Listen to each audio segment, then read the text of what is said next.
other areas, not so much like the anabolic activity in the body or its side effects, but how your adrenals respond. And That's a big powerlifter thing. No, dude, that's probably the only area of anabolics that I can beat you on, because so much of strength is the central nervous system response, which is why, and it kind of works backwards. So like for example, you take trenbolone. You notice when you take trenbolone, you have a tough time sleeping because it is a kind of a latent central nervous system stimulant.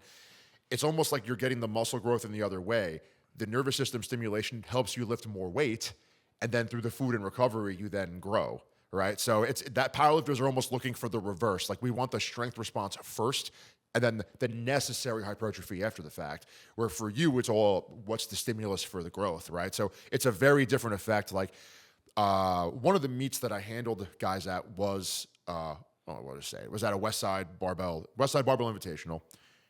We've spoken about this a little bit before, but I remember going into the bathroom, and these guys were crushing check drops before every attempt. And I'm like, I haven't had these in forever. Yeah, crushing them. I won't say. Refresh my memory. Check drops was an oral like that. It was very natural based, very high progesterone turnover, and it was more of like in that Anadrol-ish ballpark. They use it to put animals in heat. Wow. Yeah, that's what check drops does. I didn't even so know that. That's why you have such an insane spike in aggression. After you take it, right? Immediate, dude. I know what it's like to get underweight. That's scary relative to me. Yeah. And I've trained with world-class lifters, and I've seen them get under weights that are scary for all the parties involved, okay? So I know there's going to be an element of like, when I used to deadlift heavy, it's different than a squat because the squat can obviously kill you. But we said before, you train 3 months for 3 seconds, right? And so when you walk up, you're bottling all this up, and there's like this, frankly, like this intense fear of failure in a sense. Like if I make one mistake, all the health risks I took, all the time I put in is not worth anything. And so what you see with a lot of lifters is when the attempt is over, they go insane because like you're so focused, and then the relief of like, I got it. You just go nuts. Like I used to go insane after a deadlift. I wouldn't go crazy before. I would bottle it all up. The second I put the weight down, oftentimes I'd punch the first person I saw. And I'm not even proud to say it. Like it's not a tough thing. It was like it was all this emotion would just come pouring out of you. And I thought that I was like a retard, and maybe I am, but around the West Side guys, I noticed the same thing. Like they'd go up, they'd be so focused. Dave Hoff was like this. Dave Hoff would just go insane after a squat because you're putting 1,260 something pounds on your back. The fear, the focus. And then when you put the weight down, your blood pressure finally drops a little bit. You can actually almost form a coherent thought. And then all of the emotions hit you at once. And you're just like, fuck! And you just go crazy. That's pretty crazy. So I couldn't imagine what that was like on check drops. I just remember Dave Hoff, like when I was watching the documentary, he deadlifted, or squatted rather. And he goes, dude, I get scared after because he's a big guy. Yeah. Carrying a lot of weight. The West Side documentary you're saying. And he would get so gassed, they would put oxygen mask on him. If you look at that, I'm the guy spotting him in there. Was you? Yeah, you see my face. I have really short hair, but you see my face behind him. Yeah, I spotted him on that squat. That's pretty crazy. Yeah. But I remember he fucking puts the mask. You know, I didn't mention your name. He probably would have known who you were. He probably would know me by face. By face, he would have known me. He would know the bigger name guys that I trained with. Like my buddy Dom, who's probably the most talented lifter but probably the most talented athlete I've ever been around. My buddy Dom got drafted by the Red Sox, didn't want to do it. Kind of guy that could just come in off the street and squat 7. Hasn't trained in years. Just put a belt on, squat 7. Just a complete crazy. freak. Like strength is so genetic. I was telling Zane, my nephew, they live in the middle of PA, like middle, and the school he goes to, the district, is it's Milford, but Del Val High School. They're a high school where they produce like 4 D1 athletes a year. Very, very, very odd. Like Pennsylvania was always the quarterback producer for America. But he's a stud. He's a young kid there. You have to make varsity. So essentially there, they have a serious high school program. You could be a senior on JV. Yeah. You could be JV. You could be a freshman on varsity. Yeah. My nephew, he had a birthday party, whatever. I went, fucking whole team was there. And those boys are big. I'm like, holy fuck, dude. I'm like, these are high school kids? They're all like 6 foot, 240 pounds. I went up to the strength coach was there. They're very close with the team. The coaches are all there. I'm talking to the coach. And I was like, yo, what school did you go to? School of fucking Muscle Mag. But he goes, I learned over the years, making a joke of it. But he was a powerlifter. And we're just talking about his numbers. He goes, I knew I was just gifted for it. When I started lifting, he's like, I could squat 405 right away. He was telling me his raw numbers. He goes, I could squat 760 raw. I'm like, holy shit. I mean, I mean, short. His joints are like fucking double the thickness of a normal person. You know, he's not lying to me. Yeah. We were talking about with ply and this and that. We had a whole conversation about it, but just genetically giftedly, you know. When you leave New York, you see a very interesting element of natural selection being applied to humans, right? So you're Italian, right? I'm Polish, German, Irish, which means we're both essentially Ellis Islanders. Like, we're not like Anglo-Saxon founding stock members of America. And there's been a lot of evolutionary pressure applied to people in Middle America. It's farmland, okay? And even to this day, it's still a physical job. So it would make sense that the people that have the strongest, most big jointed people would be the most successful and therefore be the most likely to reproduce, right? So that's why the middle of the country is an offensive lineman factory. Do you think that is the reason why? 100%. Oh, absolutely. I mean, dude, when you actual fact, you know, everyone makes up farm boy strength. that's a real thing. That's the real thing. Yeah, Farm boy strength. when you apply Darwinian pressure to a system, the hierarchy is going to emerge that whatever meets that need, right? So like, you could talk about and also on top of that, like, you're talking about a lot of Scandinavian genetics in the middle of the country, right? Scandinavians tend to be naturally more endomorphic. Why? Well, they're from Northern Europe. It's much colder. And on top of that, they fought a lot of bloody ass wars as Vikings. Big, a lot of body fat, just strong exactly. So motherfuckers. you take that, then you put them in the middle of the country where those people are needed. Like, you are in demand. Like, if you are a father, you want to marry your daughter off to a guy that looks like that because he's the person that provides the living. And for hundreds of years, you couldn't there was no internet. You couldn't just get an online job or just move to New York. Like, your grandfather was a farmer, your father was a farmer, you're a farmer. This is what a farmer looks like. Go mate with that guy. It's either two things. Either Eric's this smart or he's this crazy on his views, or he's crazy and smart. I think I think you see it, right? I mean, where it's just, it's not just happening by accident, right? You know what I mean? Like, let's just be totally honest. There are not very many Italian American offensive linemen. It's not a thing. Like, it's just they're just different people, and I'm not attaching a value to it. Like, both types of people are awesome. Yeah, it's just. I mean, on a different example, you could say, like, there's a huge difference between West Africans and East Africans. West Africans are incredibly fast and explosive, and East Africans win all the marathons.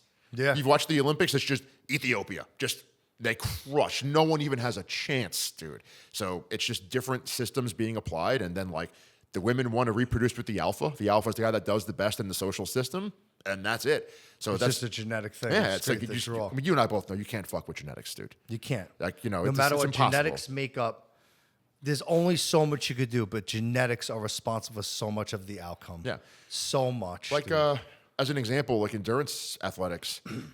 It's not a coincidence that, like, Michael Phelps, he was built like a giant rudder. Huge hands. He's made to swim. But also, what you see with these endurance guys is they almost always have a freakish genetic disposition to some type of endurance. So, like, I think Lance Armstrong, he didn't have, like, an exceptional VO2 max. He did relative to us, obviously. But all these numbers are tested in labs. But the cycling is big business in Europe, and they have the best tech and the best drugs. He had a freakish lactate threshold. So his body's ability to clear lactate out during high stress was beyond even an elite cyclist. So you're going to naturally do what you're good at, right? You figure it out. Nobody wants to be a loser and just fail at everything. Right. So you're going to figure out what you're good at. Most people are not going to butt their head into a fucking wall. At least you shouldn't. And so in these cases, like, you get these guys that are built for endurance, and it's VO2 max, and they obviously have a lot of slow twitch muscle fibers. If they were fast twitch freaks, they'd get exhausted. They couldn't do it. And then in this case, a freakish lactate threshold. So yeah, he's not channeling as much oxygen, but he's removing the element of fatigue from his muscles at such an insane rate. I think Phelps had that too. He had an insane lactate threshold. He was just born to swim. You know, I had a friend growing up, and he was Division II football player. Just an overall good athlete. Tall, very strong, just a naturally gifted kid. Met his parents, and he's 6'3", big, strong, 260 pounds. His parents were 5'8" and 5'2". We're like, crazy. What the fuck? Didn't ask anything, right? He goes, you think I could play ball? He goes, you think you just got to see me swim? I was like, what do you mean? He goes, bro, I could swim like I've been training my whole life. Finding out he was adopted, and his parents were Olympic swimmers, but medalists.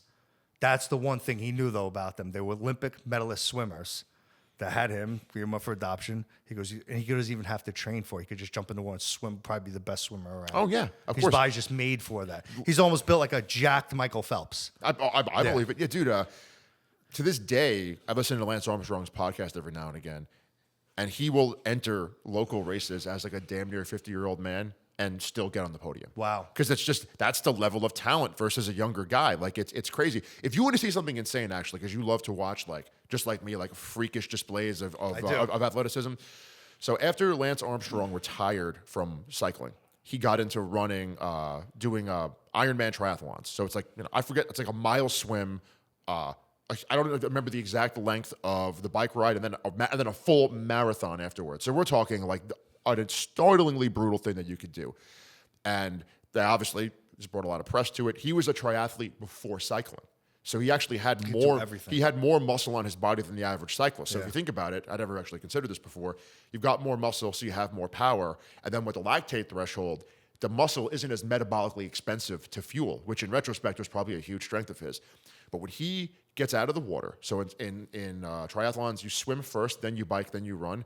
When you see him get on the bike next to other elite triathletes, like this was Kona, which is like the biggest race in the world, dude, it looks like he's on a fucking motorcycle. Wow. He's not even drafting off anybody because he can't, because no one can go. He's literally everyone on the right, him a little bit to the left. Dude, he torches everybody. It's insane to see it looks like he has a motorcycle. And he won the race just by virtue of he was so far ahead after the bike. You know what's the crazy thing about Lance Armstrong? And I know you watch the documentary, is that they fucking destroyed him. Yes, they did. About the drugs. Yeah. And the crazy thing is, all these guys used the drugs and knowingly. And it almost seems to me that they ratted on because they were fucking jealous that this guy won. Yes. But they made it look like, and we know the reality of it is what it is. And we know the truth because this is our thing. Other people on the outside who don't engross themselves into that so much, they go, Lance Armstrong, cheater. Yeah. Take him off the pedestal. Do they even know everyone else did the same drugs, but they just could not compete on the same level? So essentially, at the end of the day, what I'm saying is they were all on the same playing field. They just took this poor guy and fucking ripped everything out of him, and he is better. Let's be real about it. Yeah, absolutely. Lance Armstrong, so I'm glad you brought this up. He's probably my favorite athlete of all time. I've read books about Lance. I read the books by his teammates because I was like obsessed with Lance. And the one area where he did have an unfair advantage, but I put myself in his position then, and I think to myself, like, what would I do? So he wins the 99 Tour de France. So you can't take it away from the guy. He had cancer, dude. Like brain tumor, lung cancer. Keep in mind the chemotherapy, and this is by his own admission, and Dr. Peter Attia has even confirmed this, took a couple cycles of chemo that were incredibly damaging to his pulmonary system. So by the time he got to winning the Tour de France, his respiratory system was already damaged. So think about that, right? Which is already insane. Now he wins the 99 Tour de France. He's racing for the U.S. Postal Team, cycling team, which was in disarray. Like anything sponsored by the United States was getting no money because no one in America gave a fuck about cycling until Lance. He wins the 99 Tour de France. Again, everyone else is doped up. I totally agree with you.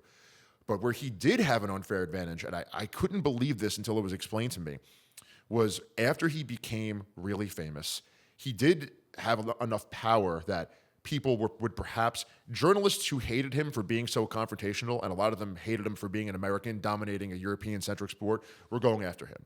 The cycling organization, I think, was afraid to overturn every stone. But here's a crazy story for you. By virtue of his fame and being sponsored by Nike and being worth hundreds of millions of dollars, it was logistically easier for him to cheat. So in other words, he had a private plane. It was easy for him to sneak drugs into Europe. But even crazier, early on in his career, well, post-cancer, they were all taking EPO, erythropoietin, obviously helps your body produce more red blood cells, right? They say it's a literal 10% difference. Like you could take EPO and your time will improve by 10%, which in an endurance sport, That's insane. Yeah, which means that like, but to get a brief aside, like the difference between like the winner of a Tour de France and the guy who finishes in last is like less than 5%. Yep. So think about that, right? The spread's that much. But when the test for EPO was developed, the cyclists went back to basic blood doping, which was taking out blood and then doing a transfusion, during the it tour. back in, yeah. So one thing that he was able to do, and people don't want to talk about this because it'll bring up more questions about like the rich or something. Not that I'm one of those, not that I'm a commie and I care about that per se, but like he was able to rent a house. He literally did this. He rented a home in France that was on the track of the race. Okay, looking out for one of his friends, he paid one of his buddies from back home to live in the house. And he put a gas-powered generator there and a freezer with all of the blood. So the generator was there. If the power goes out, the blood can't go bad. Okay. Wow. So while the rest of the people in the Tour de France were forced to carry, they had to have it, in a mini fridge on their tour, and they're getting searched on a regular basis, he was literally able to pay logistically to have it. But the caveat is he had to win first to get the fame, right? So it's a chicken or the egg question. But in this case, we know he had to win. It was almost like he had all that high end, like 5-star ability to get the drugs. Where everyone else had to like kind of, it was like fucking like styrofoam coolers essentially. No, he had it under control. So you're saying that is what the difference? Like, that was fundamentally the carte blanche level of like, I could keep my drugs cold, have them shipped to me. And a couple more things on that, like if you ever read stories, like you actually would love this. I got to send you some podcasts on this. The way that these guys would get the drugs, it's out of a fucking James Bond movie, because he won in '99 after, I think it was the Selena affair or something. There was a team that got caught with drugs, and they really cracked down on them going into '99. Of course, everybody's still going to take drugs, right?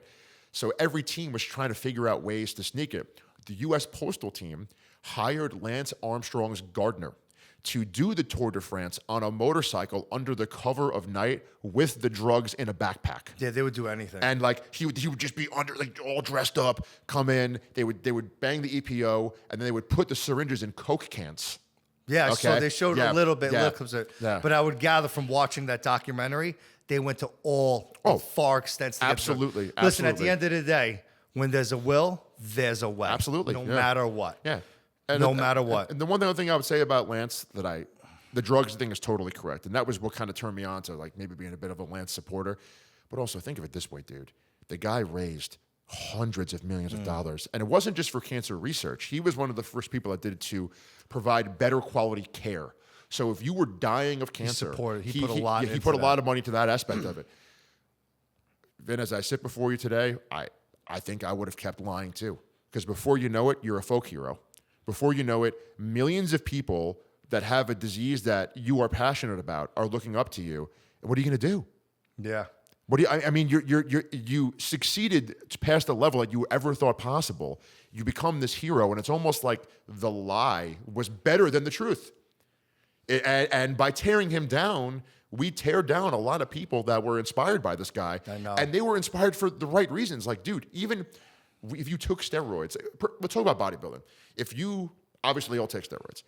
If you get cancer and almost die and then come back to win the Mr. Olympia inside of 3 years, that's incredible. It doesn't matter how much roids you took. What people don't realize is what you just said before about having chemotherapy, having such damage onto his pulmonary system, and then winning in that way. Unbelievable. You know what I'm saying? Yeah. People probably don't realize that exactly. Yeah.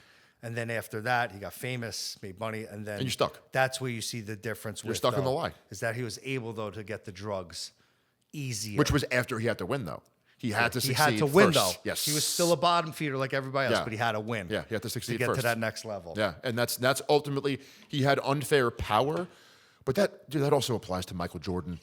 That also applies to LeBron James. Though. Yeah, and everything. Absolutely, dude. Not Come just on cycling. Now. Yeah. You know, you saw the documentary. It wasn't that documentary, which one I'm talking about, but it was the dope. I think it was called Doping. It was on Netflix, and there was a cyclist who tried to repeat or redo what Lance Armstrong did, or try to beat his time, whatever it was. Icarus. Yes. And then it unfolded. Everything about the Russians and the Olympics. Yep. And what I found was so intriguing is this. What was his name? Doctor, or the one who's the Russian doctor who did all their doping. I can't remember his name. But he opened up and he told all the secrets of what they did with the Berlinger cap, how they used to open up. Do you remember that part or no? No. Holy shit. Dude, this guy even opened up and told the intricate details of how far they would go to pass drug tests. So in the Olympic testing back then, they had something called, it was a testing vial, but there's a certain ratchet lock. Once it closes, you can't open it without a certain tool. But it was the timing. They show an overview blueprint of the building where the drugs came in.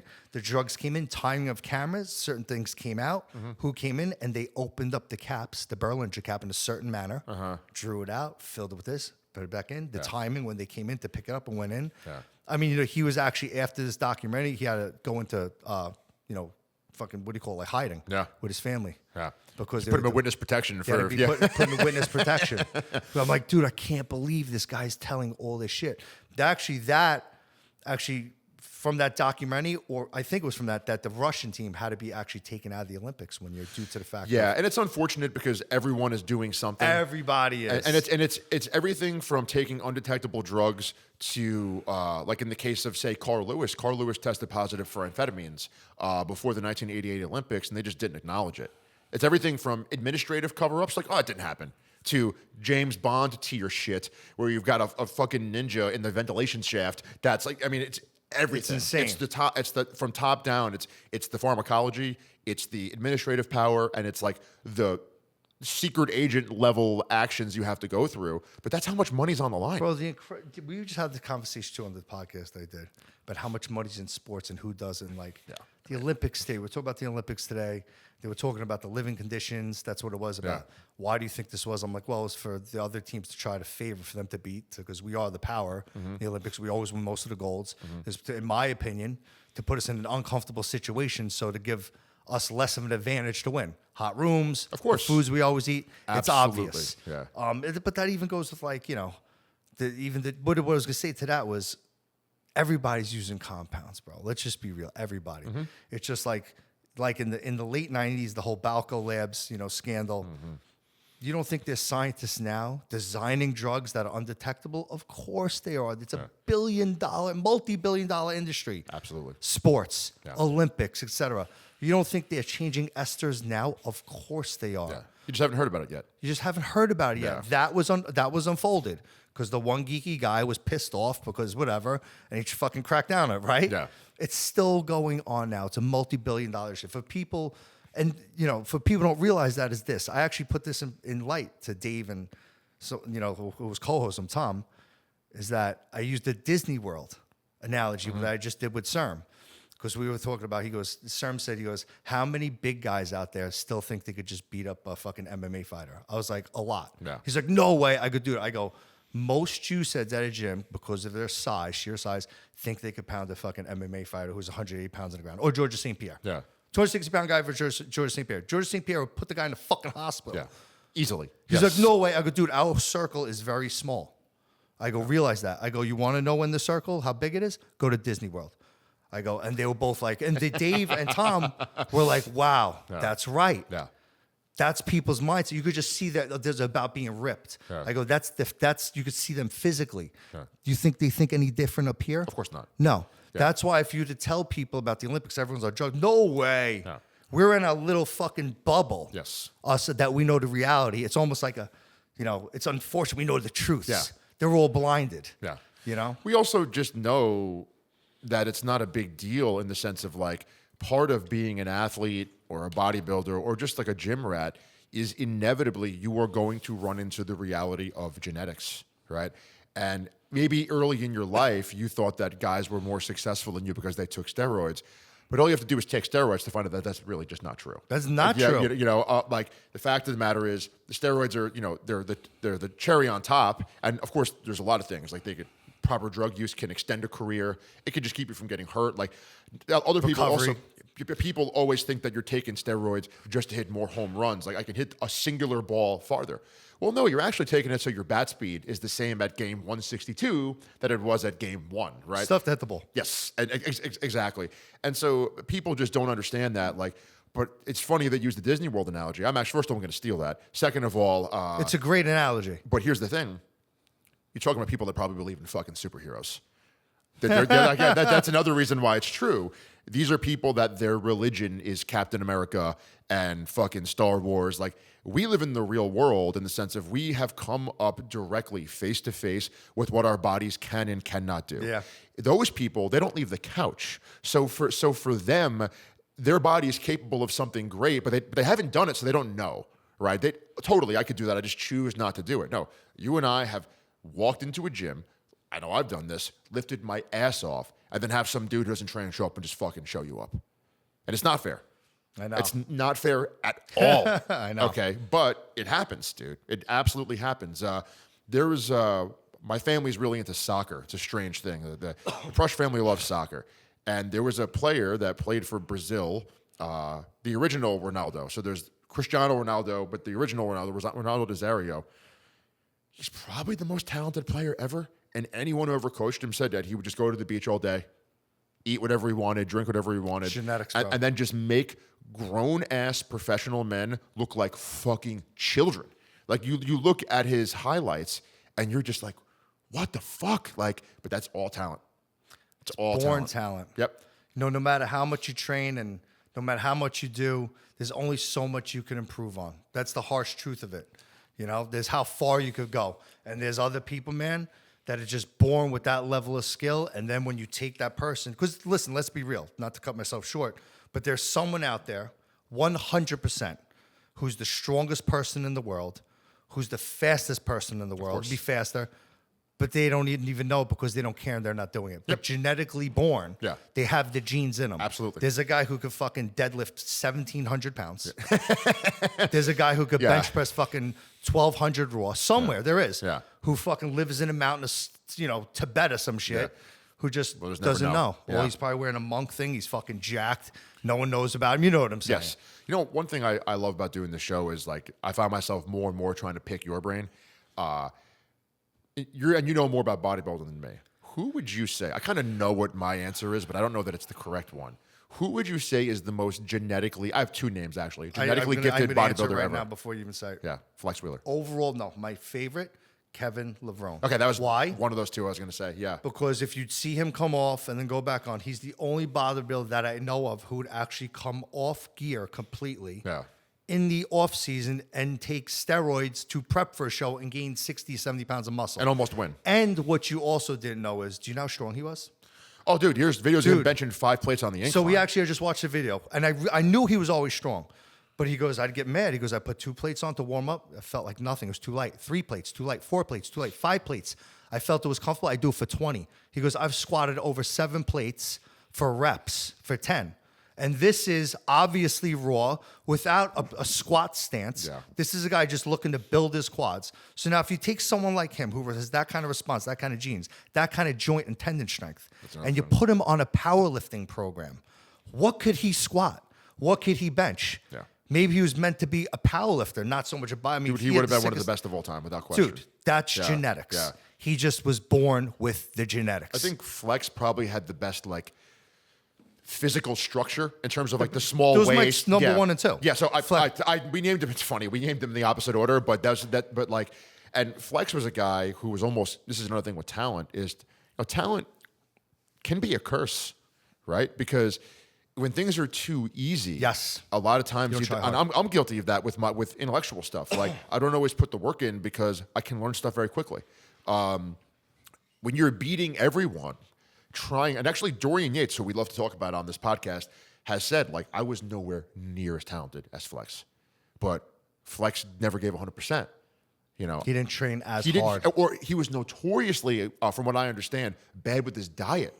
Because he could be. Yeah, and unfortunately, dude, bodybuilding, you hold a little water on the Mr. Olympia stage, it's over. Yeah, you have an off night. It's over, dude. So, like, and he was so genetically blessed. He's like, I could eat like a Big Mac, 3 weeks out, and I could get away with it. I'll come in hard. I know my body. Yeah. But that little slip up was why he probably didn't win that number 1 spot. Where Dorian's like living in a basement somewhere with like chained to a fridge. Total maniac. Yeah. It's just sometimes that talent can be a curse. If things come too easy for you, then you just don't put the work in because you're already winning. Not to say he didn't. Obviously he did. But that next gear. He didn't have to touch. Yeah. Where Dorian Yates always went to that next gear. Yeah.